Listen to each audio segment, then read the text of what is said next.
Dasar Universitas Pelita Bangsa. Di sini saya ingin menjelaskan sedikit materi mengenai panas, sifat, dan perubahan wujud zat. Yang pertama kita bahas adalah panas atau kalor. Panas adalah suatu bentuk energi yang dapat berpindah karena adanya perbedaan suhu antara dua benda atau lebih. Kemudian panas juga sering disebut sebagai kalor. Kalor yaitu suatu bentuk energi yang dapat berpindah dari benda yang memiliki kelebihan panas ke benda yang kekurangan panas. Perpindahan panas terjadi dari benda yang lebih panas atau kalornya lebih banyak ke benda yang lebih dingin atau kalornya lebih sedikit. Panas benda dapat berpindah karena adanya perbedaan suhu benda. Suhu adalah besaran yang menyatakan derajat panas suatu benda. Alat untuk mengukur kalor atau panas disebut sebagai kalorimeter dan alat pengukur suhu disebut termometer. Selanjutnya, perpindahan panas. Perpindahan panas dapat melalui beberapa cara, yaitu pertama dengan cara konduksi, yaitu proses perpindahan kalor tanpa disertai perpindahan bagian-bagian zat itu. Cara perpindahan konduksi ini umumnya terjadi pada penghantar benda padat dan perpindahan panas tidak diikuti oleh perpindahan zat perantaranya. Contohnya adalah seperti pada gambar, yaitu ketika kita meletakkan sendok aluminium di dalam segelas air panas, beberapa waktu kemudian sendok tersebut akan terasa ikut panas di semua bagiannya. Nah, hal ini terjadi karena panas dari air tersebut mengalir ke sendok yang diletakkan di dalamnya. Tetapi perpindahan panas tersebut tidak disertai dengan perpindahan air yang merambat ke seluruh bagian sendok. Hal ini membuktikan bahwa sifat konduktor dari sendok berpindah dari sendok ini dapat menghantarkan panas yang dikenal dengan nama konduksi.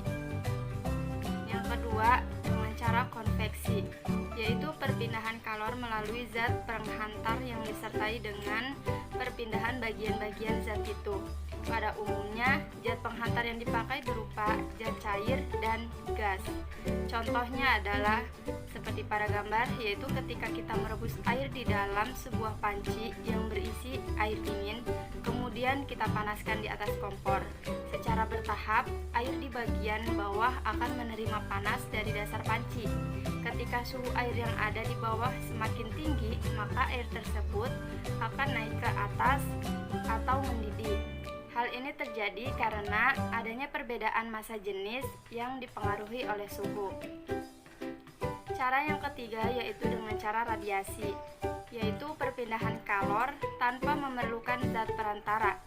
Contohnya seperti pada gambar, yaitu ketika kita sedang menjemur pakaian, pakaian yang basah akan menerima radiasi matahari sehingga menjadi panas atau kering.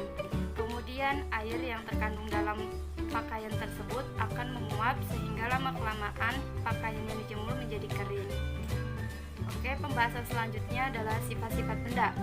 Berdasarkan wujudnya, benda ini dapat dibedakan menjadi 3, yaitu benda padat, benda cair, dan benda gas. Yang pertama, benda padat, yaitu benda yang wujudnya padat dan memiliki bentuk tertentu.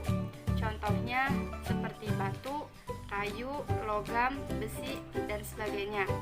Benda padat memiliki sifat dan ciri-ciri, yaitu yang pertama, bentuknya padat. Yang kedua, benda padat ini tidak dipengaruhi wadahnya. Contohnya seperti buku. Buku ini benda padat. Apabila dimasukkan ke dalam toples, maka buku ini bentuknya tetap, tidak mengikuti bentuk toplesnya. Kemudian, benda padat juga memiliki volume yang tetap. Keempat, jarak antar partikelnya juga sangat rapat. Perhatikanlah pada gambar tersebut. Gambar tersebut itu partikel benda padat lebih rapat dibandingkan dengan benda cair ataupun benda gas. Kemudian gaya tarik menarik benda padat juga sangat kuat dan partikel zat padat ini tersusun secara teratur. Dan benda padat juga bisa diubah dengan perlakuan tertentu. Contohnya kayu yang diubah menjadi pintu, meja, atau sebagainya. Kemudian benda padat juga dapat menempati ruang. Yang kedua adalah benda cair, yaitu benda yang dapat berubah bentuk menurut tempatnya. Contoh benda cair seperti air, minyak, cat, dan sebagainya. Benda cair juga memiliki sifat dan ciri-ciri, yaitu bentuknya tidak tetap dan selalu berubah-ubah. Contohnya seperti ini. Air yang di dalam gelas ini akan selalu berubah bentuknya. Jika didiamkan maka akan seperti ini, kemudian jika dimiringkan maka bentuknya juga akan berubah. Yang kedua, benda cair dapat menyesuaikan wadahnya. Ya, ini air di dalam gelas maka akan menyesuaikan bentuk dari gelas ini. Kemudian jika air tersebut berada di dalam botol, maka air tersebut akan menyesuaikan dengan bentuk botolnya. Selanjutnya, volume zat cair yaitu tetap. Kemudian benda cair juga mengalir ke tempat yang lebih rendah. Contohnya seperti air terjun. Air terjun mengalir deras dan jatuh melalui tebing yang curam itu menuju ke tempat yang lebih rendah. Yang kelima, benda cair dapat meresap melalui sela-sela kecil.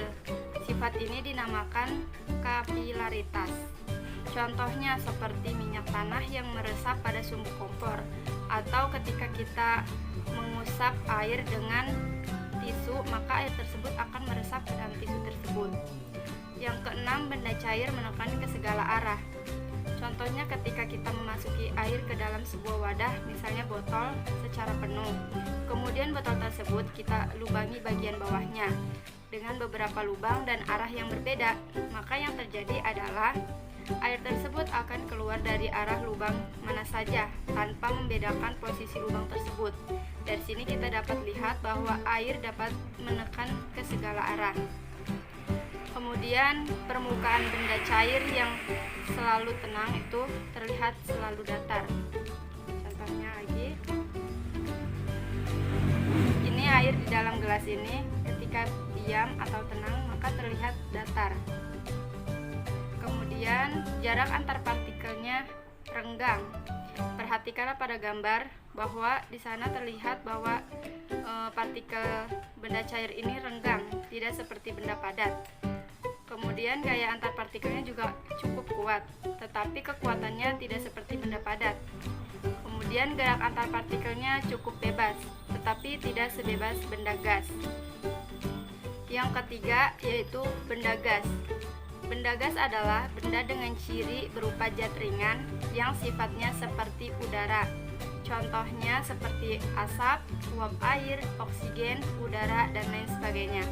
Benda gas ini memiliki sifat dan ciri-ciri yaitu yang pertama terdapat di segala tempat, yang kedua mengisi seluruh ruangan yang ditempati, yang ketiga jarak antar partikel benda gas berubah-ubah dan sangat renggang.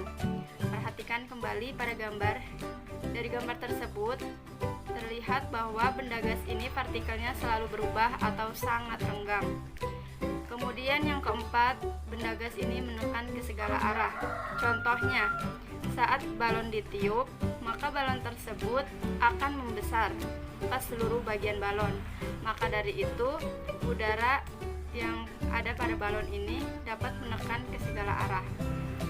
Selanjutnya, gerak antar partikelnya bebas. Kemudian memiliki massa atau berat. Selanjutnya, susunan benda gas ini tidak teratur. Dan gaya tarik-menarik benda gas ini sangat lemah. Kemudian, mengenai perubahan wujud zat. Zat adalah sesuatu yang memiliki massa dan menempati ruang. Setiap zat ini memiliki sifat yang berbeda. Kemudian macam-macam zat ini ada zat padat, zat cair, dan juga zat gas. Zat padat adalah zat yang memiliki bentuk dan volume yang tetap. Dan zat cair yaitu zat yang memiliki volume yang tetap tetapi bentuknya selalu berubah-ubah sesuai dengan tempat atau wadahnya.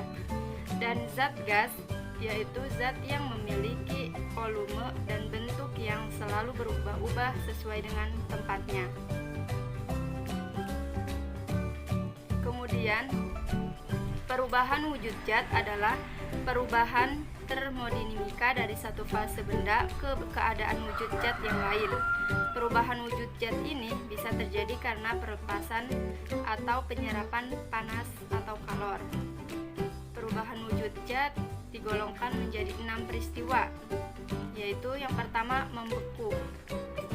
Membeku adalah peristiwa perubahan wujud zat dari cair menjadi padat. Dalam peristiwa ini, zat akan melepaskan energi panas. Contohnya, yaitu air yang dimasukkan ke dalam freezer, maka akan menjadi es batu. Yang kedua, mencair, yaitu peristiwa perubahan wujud zat dari padat menjadi cair. Dalam peristiwa ini, zat akan memerlukan energi panas. Contohnya seperti pada batu es yang apabila didiamkan di bawah sinar matahari, maka lama-kelamaan akan berubah menjadi air. Atau contoh lainnya ketika kita memanaskan mentega atau lilin, maka lilin atau mentega tersebut juga akan berubah menjadi cair. Yang ketiga, yaitu menguap. Menguap adalah peristiwa perubahan wujud zat dari cair menjadi gas. Dalam peristiwa ini, zat akan memerlukan energi panas. Contohnya, air yang direbus maka lama-kelamaan akan habis, atau bensin yang dibiarkan terbuka lama-kelamaan juga akan habis menjadi asap. Kemudian yang keempat adalah mengembun, yaitu peristiwa perubahan wujud zat dari gas menjadi cair. Dalam peristiwa ini, zat melepaskan energi panas.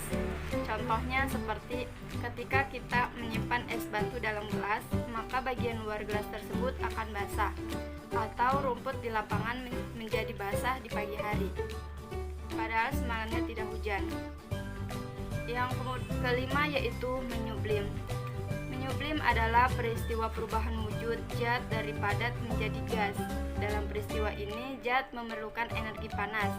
Contohnya seperti pada kapur barus atau kamper yang disimpan pada lemari pakaian yang akan habis. Yang keenam yaitu mengkristal, yaitu peristiwa perubahan wujud zat dari gas menjadi padat. Dalam peristiwa ini, zat akan melepaskan energi panas. Contohnya adalah pada peristiwa berubahnya uap menjadi salju atau pada pembuatan garam. Kemudian di sini juga ada contoh soal. Contoh soal yang pertama yaitu sinar atau panas matahari sampai ke bumi merupakan contoh perpindahan panas atau kalor secara radiasi. Kenapa radiasi? Yaitu karena sinar atau panas yang sampai ke bumi itu perpindahannya tidak melalui perantara.